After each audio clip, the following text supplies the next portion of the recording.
오늘 본문에서는 예수님이 하나님의 나라를 전하는 방향과 목적성을 보여주고 있습니다. 38절에 보니까요. 이르시되 우리가 다른 가까운 마을로 가자. 거기서도 전도하리니 내가 이를 위하여 왔노라 하시고 라고 합니다. 예수님이 복음을 증거하는 기적을 행하는 이유는 하나님의 나라를 선포하고 복음을 증거하는 데 그 목적이 있었다는 것입니다. 마가복음 1장 1절 첫 장에서도 이렇게 시작됩니다. 하나님의 아들 예수 그리스도의 복음의 시작이라 이렇게 말씀을 합니다. 복음의 시작이다. 예수 그리스도가 이 땅에 오신 것이 복음이고 예수님의 사역과 그 모든 역사가 복음을 증거하기 위함이다 말씀을 해주고 있습니다. 예수님은 이 복음을 증거하기 위해서 매우 피곤하고 바쁜 삶을 사셨습니다. 오늘 본문이 나오는 이 바로 전단락의 상황을 보면요, 예수님은 가버나움 회당에서 말씀을 가르치셨습니다. 그리고 베드로의 집에 가셔서 베드로의 장모의 열병을 치유하셨고 그곳에 몰려든 그 환자들과 귀신 들린 자들을 치유하고 귀신을 내쫓으셨습니다. 이러한 피곤한 일정을 보내고 나서 이제 베드로의 집에서 잠깐 머물러서 쉬셨을 걸로 이렇게 보여지고 있습니다. 이런 일이 있고 나서 이제 오늘 본문이 시작되는 것입니다. 35절에 이렇게 시작되죠. 새벽 아직도 밝기 전에 예수께서 일어나 나가 한적한 곳으로 가사 거기서 기도하시더니, 새벽 아직도 한적한 곳에 일어나셨습니다. 분주한 하루의 사역 후에 이제 예수님은 좀 더 쉬셔야 했지만 육체적인 피로를 뒤로하고 새벽 일찍이 일어나셨습니다. 아무도 모르게 일어나셔서 어디로 가셨을까요? 본문의 표현대로 한적한 곳으로 가셨다고 합니다. 한적한 곳을 원문의 의미로 보니까요, 사람이 거주하지 않는 장소를 말하고 있습니다. 아무도 이 기도를 방해하지 못할 곳, 아무도 찾아오지 않는 장소를 홀로 가신 겁니다.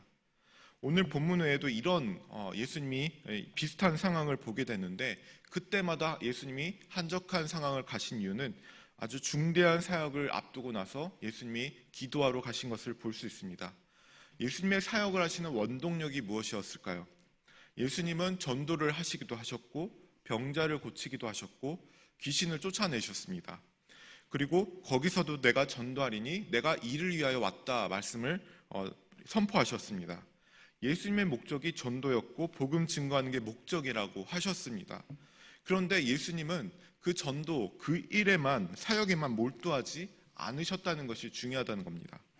모든 일을 이 사역을 하기 전에 하나님 아버지께 따로 한적하게 의탁하시는 그 기도의 시간을 가지셨고 친밀한 내적 교제를 통한 영적 준비를 하셨다는 겁니다. 예수님의 사역의 핵심적인 에너지와 능력은 바로 이 기도로부터 시작됐다는 것입니다.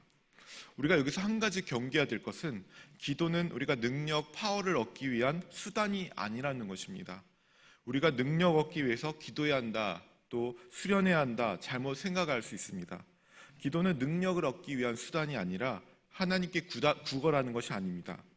기도는 우리의 구주이신 하나님 아버지와 그 친밀한 교제를 나누는 것입니다. 하나님을 사랑하고 겸손히 그분 앞에 그 자신을 맡기는 것입니다. 하나님을 사랑하는 것, 여러분 이것이 신앙의 핵심 아니겠습니까? 인격적인 교제를 나눈 겁니다. 예수님께서 베드로에게 이 복음 전도의 사명을 맡기실 때 한 가지 물어본 것이 무엇입니까? 네가 나를 사랑하느냐였습니다. 너가 어떤 능력과 조건, 사역의 조건을 가졌느냐가 아니라 단 한 가지, 네가 나를 사랑하느냐, 그것을 먼저 확인하셨습니다. 하나님의 친밀함을 요구하셨다는 것입니다. 하나님이 오늘 우리에게 요구하시는 것은 무엇을 하기 위해 준비하라, 위대한 사역을 감당하라가 아니라, 그것도 필요하지만 먼저 우리에게 단지 네가 나를 사랑하느냐, 이 친밀한 관한 문제를 물어보고 계신다는 것입니다. 여러분, 신명기에 요구되는 가장 첫째 계명이 무엇입니까?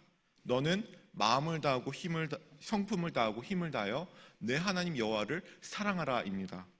하나님이 이 관계에 대해서 얘기하고 계십니다. 예수님은 모든 사역을 하기 전에 아버지 하나님과의 친밀한 기도 속에서 친밀함을 계속 그 교제를 나누고 갔습니다.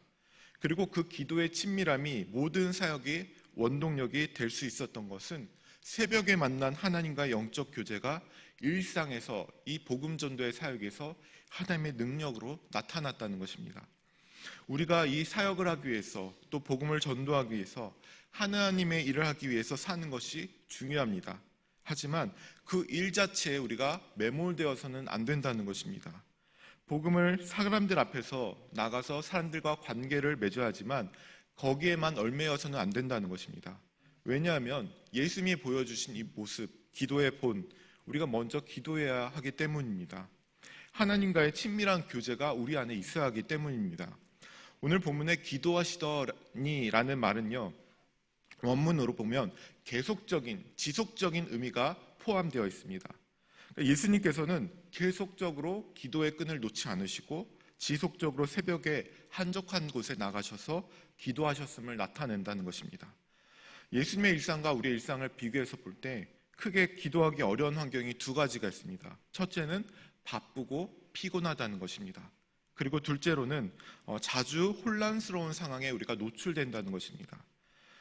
본문에 보면은 사람들이 계속적으로 예수님을 찾기도 했지만 또 한편으로는 예수님을 고발할 생각으로 예수님을 찾는 사람도 있었습니다. 예수님은 바쁘고 힘드셨고 또 정신적으로 육체적으로 상황적으로도 굉장히 괴로운 상황입니다. 그런데 예수님은 이 상황에도 일어나셔서 하나님께 전적으로 의탁하고 새벽 미명에 한적한 곳에서 기도하셨습니다. 여러분, 우리가 세상의 시끄러운 소리 또 바쁜 생활에서 살지만 그 소리 가운데서 구분하여 떠나야 할 줄 알아야 됩니다. 예수님의 가장 중요한 점은 하나님과의 교제였습니다. 목적이 있지만 하나님을 중심으로 기도하면서 시작했다는 것입니다. 여러분, 제자들의 모습을 한번 생각해 보십시오. 예수님의 사역은 소위 겉으로 봤을 때 성공적이었다 말할 수 있습니다. 하나님의 나라와 그 복음을 증거할 때 기적이 나타나고 사람들이 돌아왔습니다. 그리고 예수님을 따르기 위해서 사람들이 모여들었습니다. 이 제자들의 모습을 생각해 보시죠. 우리의 예수님을 따라오는 사람들을 봤을 때 굉장히 흥분되어 있었을 것입니다. 그리고 제자들도 예수님의 이름으로 명령했더니 후에 귀신을 쫓아내고 흥분에 찼습니다. 주님의 이름을 명하였더니 귀신들도 우리에게 항복하더이다. 그러한 제자들을 향해서 예수님이 그들의 방향을 다시 정정해 주셨습니다. 내가 너에게 원수의 능력을 제어할 권세를 주었다. 그러나 귀신들이 너에게 항복하는 것으로 기뻐하지 말고 너희 이름이 하늘에 기록된 것으로 인하여 기뻐하라. 이렇게 말씀을 하십니다. 너희가 하나님과의 관계를 맺고 하나님의 자녀 되었다는 것, 이것이 정말 너희가 기뻐해야 할 것이다 말씀을 해주십니다. 제자들이 정말 기뻐하고 집중해야 할 부분을 정정해 주셨습니다. 여러분, 우리는 오늘 무엇에 정말 집중해야 할지 다시 한번 생각해 보게 됩니다. 세상의 바쁜 소리와 성공에 집착하는 소리, 그리고 목적을 이루게 한 우리의 노력들로 내 삶을 자꾸 하나님이 아닌 다른 일로 사역으로 우리가 집중하고 있는지 한번 돌아봐야겠습니다. 그 무엇이 되었든 심지어 그게 우리 삶에 유익한 일이 되었을지라도 그런 모든 것이 필요한 일이지만 먼저 우리가 하나님께 기도하는 시간을 가지지 못한다면 그것은 하나님이 원하시는 방향이 아닐지도 모릅니다. 예수님은 사역의 성공과 바쁨과 시끄러움 속에서도 모든 것을 물리치고 항상 한적한 곳으로 기도를 하셨습니다. 올바른 방향으로 일하기 위해서는 하나님이 주시는 내적인 힘과 주님이 주시는 그 평안이 있어 필요함을 아셨기 때문에 늘 기도하러 가셨습니다. 하나님의 나라 백성으로 우리가 살면서 우리는 방향을 종종 잃을 때가 있습니다. 세상의 성공과 결과를 신경 쓰느라 정말 집중해야 할 부분을 놓칠 수가 있습니다. 그러나 오늘 예수님의 새벽 아직도 밝기 전에 한적한 곳으로 가셔서 하나님께 기도했던 것을 우리가 기억해야겠습니다. 오늘도 우리 이런 새벽에 이 자리에 하나님과의 깊은 교제를 나누실 수 있는 그런 충전의 시간이 되시기 바랍니다. 하나님으로 인해서 충만해지고 또 하나님의 자녀되었던 것으로 인하여 우리가 기쁨으로 충만해서 오늘 우리에게 주신 맡겨진 사명과 또 사역, 일들 가운데서 하나님의 인도하심을 경험하고 또 능력을 경험하실 수 있는 오늘 하루 되시길 간절히 소망합니다. 기도하겠습니다. 하나님 감사합니다. 오늘도 우리를 구원하신 기쁨과 감사로 하나님을 찬양합니다. 무엇보다 귀한 하나님을 찬양하고 기도하오니 이 새벽에 주님을 만나고 친밀한 교제를 나누는 시간이 되게 하소서. 그 기쁨으로 인하여 우리의 영과 육이 새롭게 거듭나기를 원합니다. 오늘 우리에게 필요한 양식을 주시고 하나님의 일을 하는데 필요한 능력을 부어주셔서 오늘 하루도 하나님의 뜻대로 살아갈 수 있도록 도와주옵소서. 하나님과 동행하며 살아갈 수 있도록 모든 일 가운데 함께하여 주시옵소서. 예수님의 이름으로 기도드립니다. 아멘.